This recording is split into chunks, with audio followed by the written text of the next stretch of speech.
Di kesempatan ini saya akan membahas sehubungan dengan Yudas Iskariot yang mengkhianati Yesus.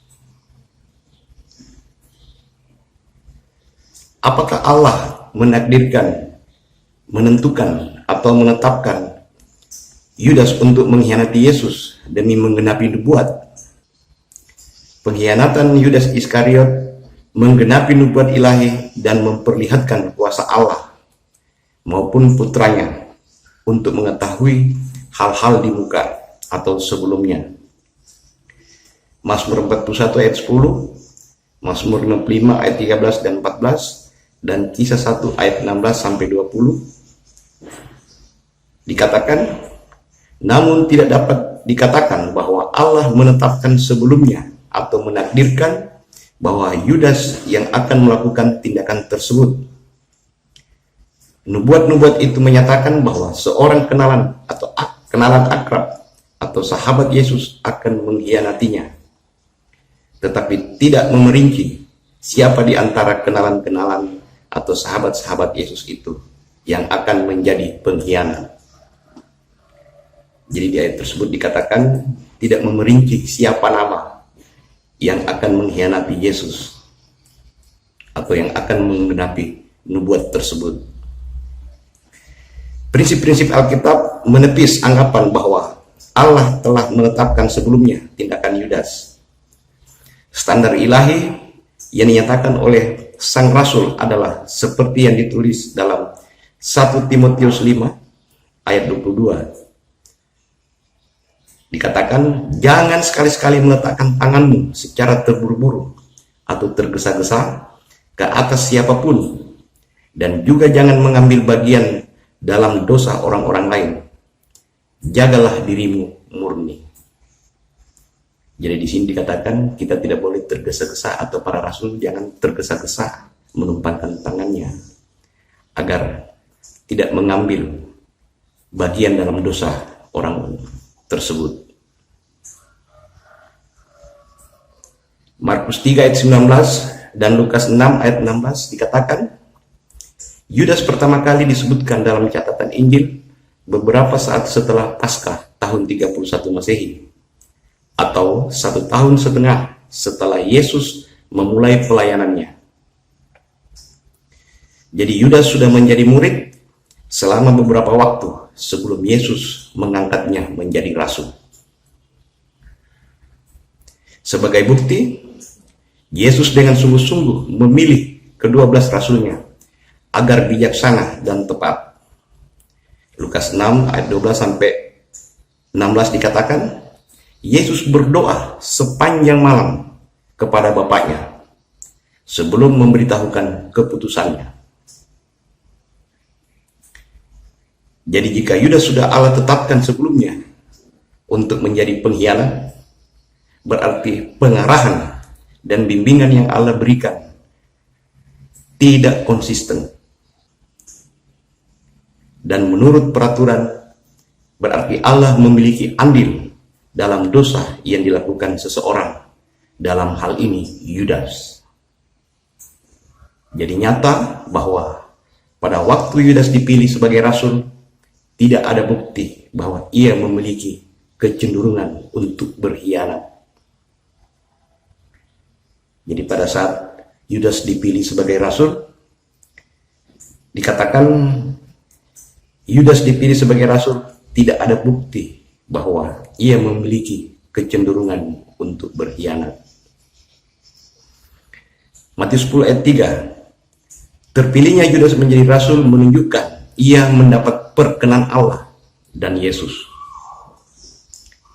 Yohanes 12 ayat 6 dikatakan, Yudas juga diberi kepercayaan untuk mengurus uang dalam kas kepunyaan Yesus dan ke-12 rasul tersebut. Hal itu secara positif memperlihatkan bahwa pada waktu itu Yudas dapat diandalkan dan bahwa ia cakap atau berpendidikan. Matius 10 ayat 1, ayat 4 dan 5 dikatakan, menjelang Paskah tahun 32 Masehi, Yudas bersama rasul-rasul lain diutus untuk mengabar. Hal itu menunjukkan bahwa Yudas diperkenan Allah dan Yesus. Jadi saat Yudas diutus bersama rasul-rasulannya untuk mengabar, hal itu menunjukkan bahwa Yudas diperkenan oleh Allah dan Yesus. Tidak lama setelah Yudas kembali dan kurang dari setahun setelah ia diangkat menjadi rasul, Yohanes 6 ayat 60-70 dikatakan, beberapa murid meninggalkan Yesus karena terguncang oleh ajarannya. Tetapi Petrus menyatakan bahwa ke-12 murid itu akan tetap berpaut pada Yesus. Sebagai tanggapan, Yesus mengakui bahwa ia telah memilih ke-12 murid. Tetapi Yesus menyatakan, seorang dari antara kamu adalah pemfitnah. Dalam bahasa Yunani dikatakan dia bolos, atau yang artinya iblis. Jadi Yesus di sini dikatakan tidak menyebut nama.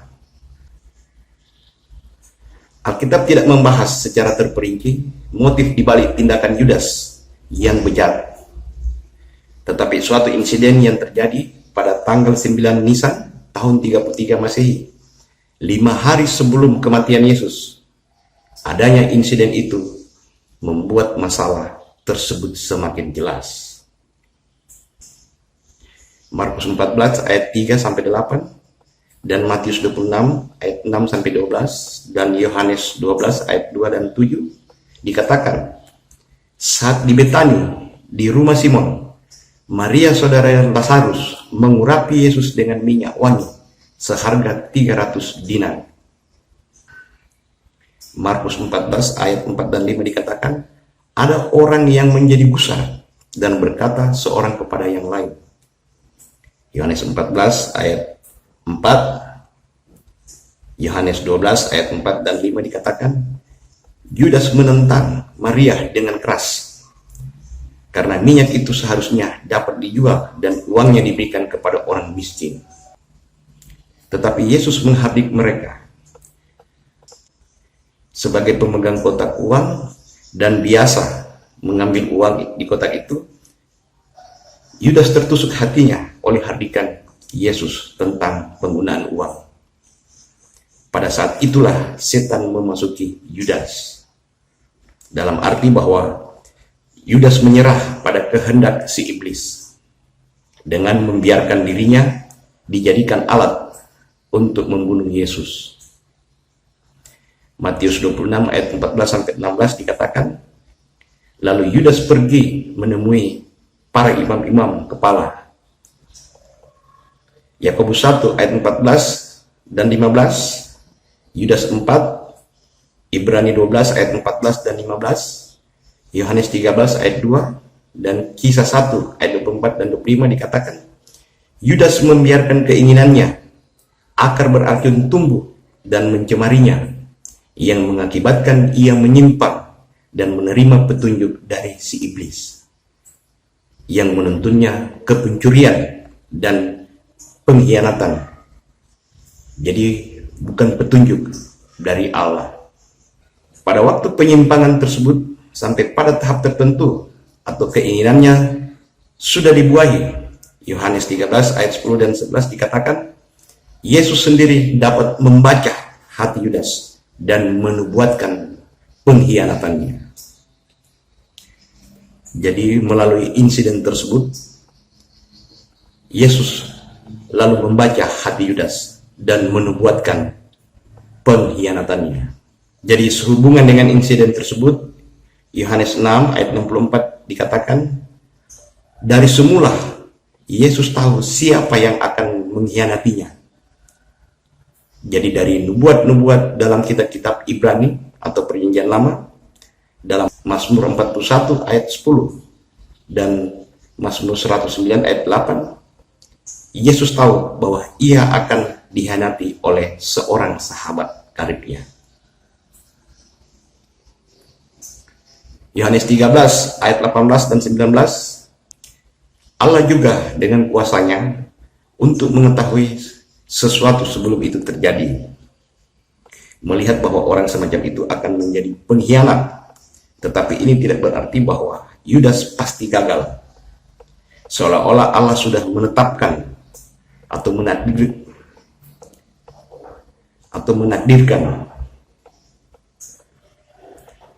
Jika demikian, tentu sangat bertentangan dengan sifat-sifat Allah dan cara ia berurusan dengan manusia di masa lampau.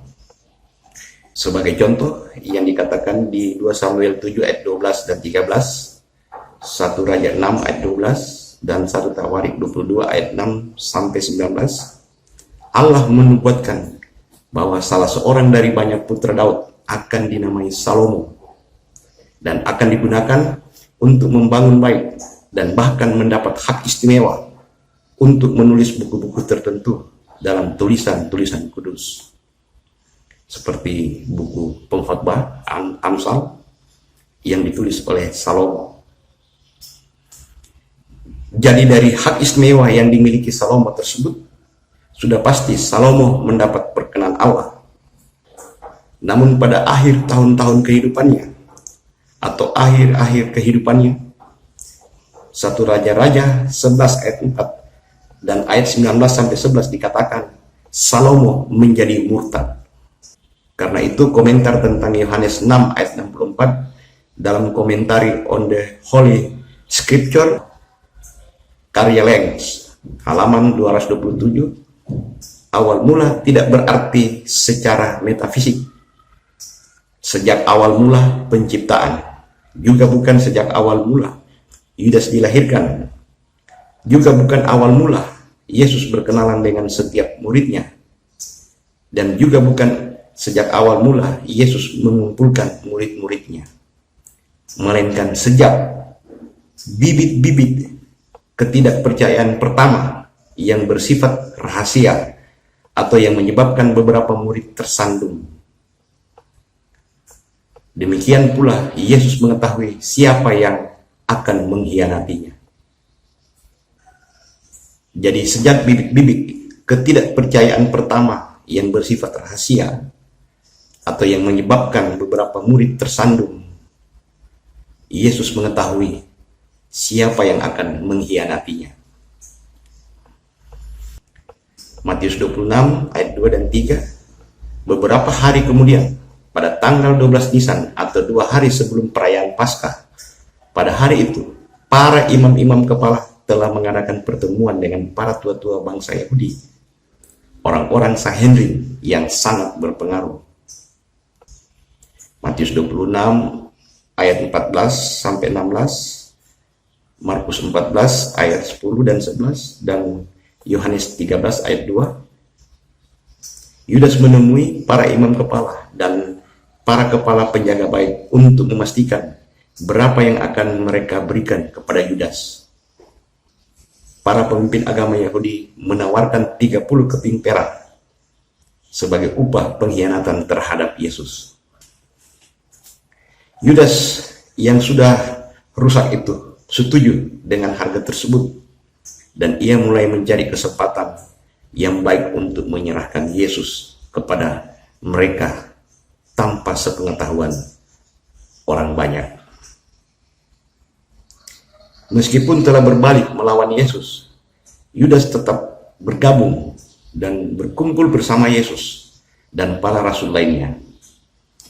Pada tanggal 14 Nisan tahun 33 Masehi, saat untuk merayakan Paskah,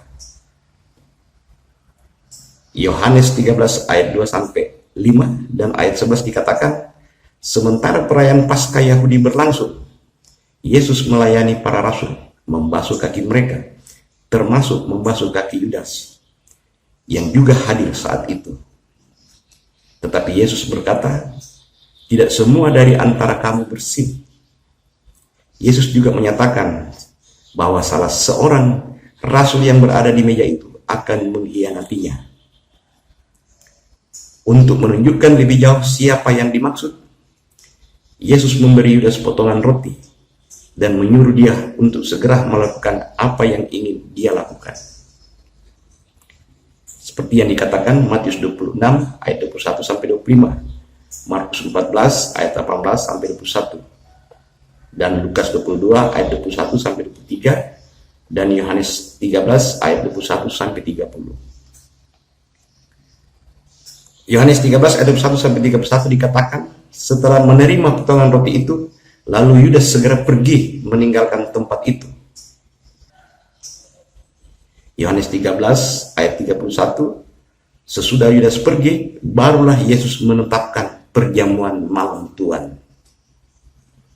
Jadi setelah Yudas pergi, barulah Yesus menetapkan perjamuan malam Tuhan. Lukas 22 ayat 19 sampai 20 dan ayat 28 sampai 30 dan Matius 26 ayat 30. Yesus mengambil roti itu lalu berdoa dan memecahkannya. Demikian juga dengan cawan sebagai tanda perjanjian baru diberikan kepada ke-11 rasulnya. Matius 26 ayat 30 sampai 36 dikatakan, setelah Yesus dan ke-11 rasulnya menyanyikan nyanyian pujian, Yesus dan ke-11 rasulnya ke Bukit Zaitun di suatu tempat bernama Getsemani. Jadi Yudas tidak ikut ambil bagian dalam perjamuan Tuhan dan tidak termasuk dalam perjanjian baru atau dalam kerajaan Kristus, karena tidak mengambil bagian dalam memakan roti dan meminum anggur dari cawan itu. Kemudian Yudas bersama sekumpulan besar orang, termasuk para prajurit Romawi dan seorang komandan militer, mendapati Yesus bersama para rasul di Taman Getsemani, tempat yang dikenal oleh Yudas.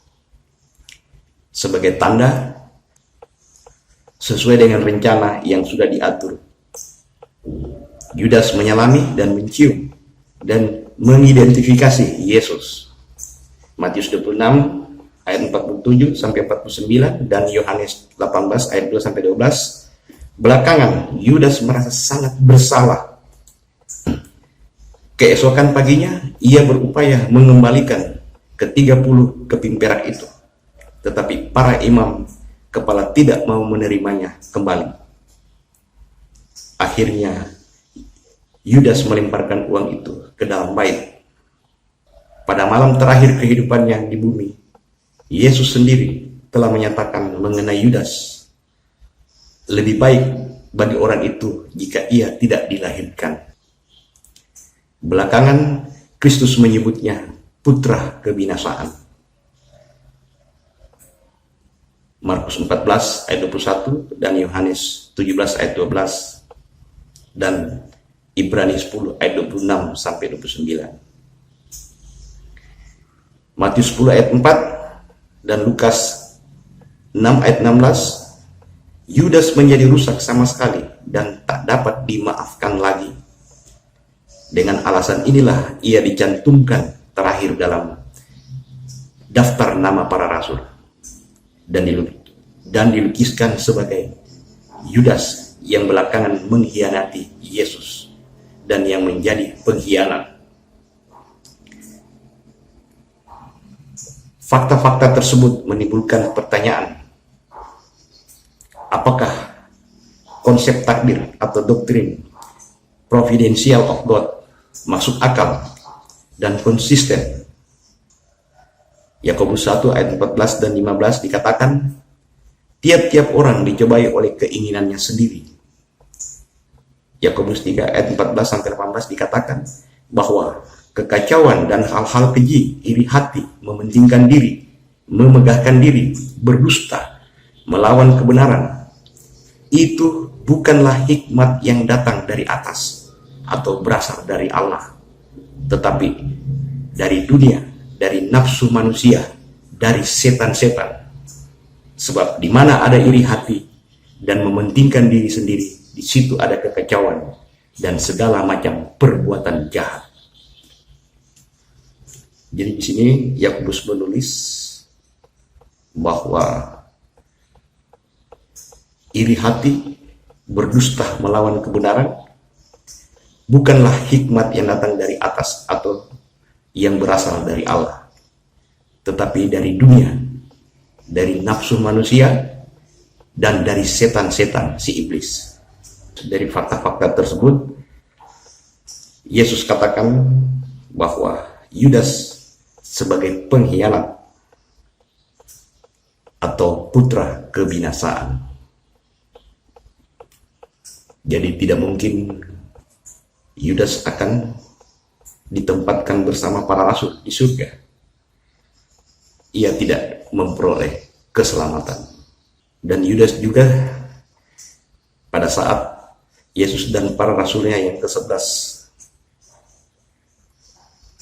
mengadakan perjamuan malam Tuhan,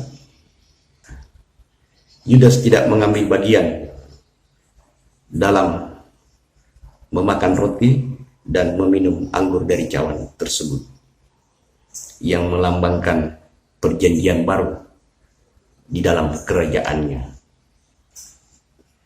Demikian pembahasan kali ini, semoga bermanfaat. Jangan lupa tekan tombol subscribe dan